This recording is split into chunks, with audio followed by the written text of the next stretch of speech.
Let's look at charitable purpose now. Remember, I told you, you exist as an organization for charitable purpose. So, with regard to charitable purpose, let's come closer to home. The Bombay Public Trust Act of 1950. It is applicable in the state of Maharashtra. The same act is also applicable in the state of Gujarat, but with certain modifications. Because remember, charity is a state subject under the Constitution. Under the Constitution of India, charity is not a central subject.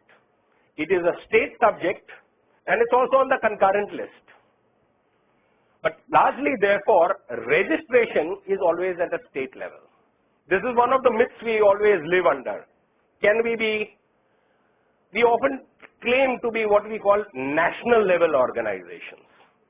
And people live under the pretext that if you get yourself registered in Delhi, which is the national capital, no doubt, you are a national level organization. It is not so. Delhi is a national capital. Registering there doesn't make you a national level organization.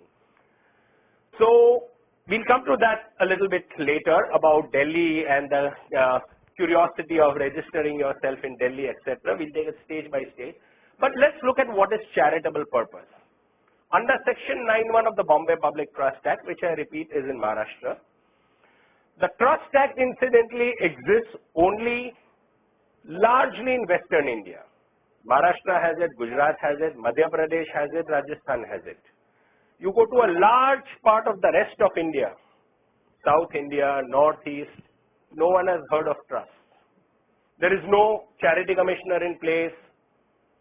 You basically could register under the principles of the Indian Trust Act, and let's come to that a little later. Let's understand charitable purpose first of all.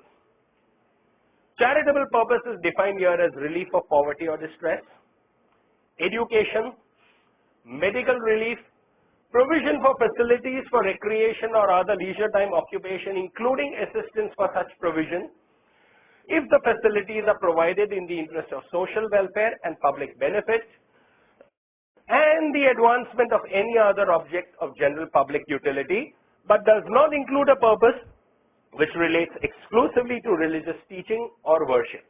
In other words, if your purpose as an organization is exclusively religious teaching or worship, you go into religious purpose.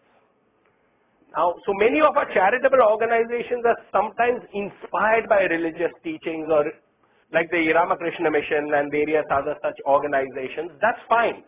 But if your main purpose is exclusively religious teaching or worship, you fall under religious purpose. And in Bombay, as you know, or Maharashtra, you could be registered even as a religious organization. So you want to set up a temple or you want to set up any such, you could be registered as a religious organization. So that is also allowed.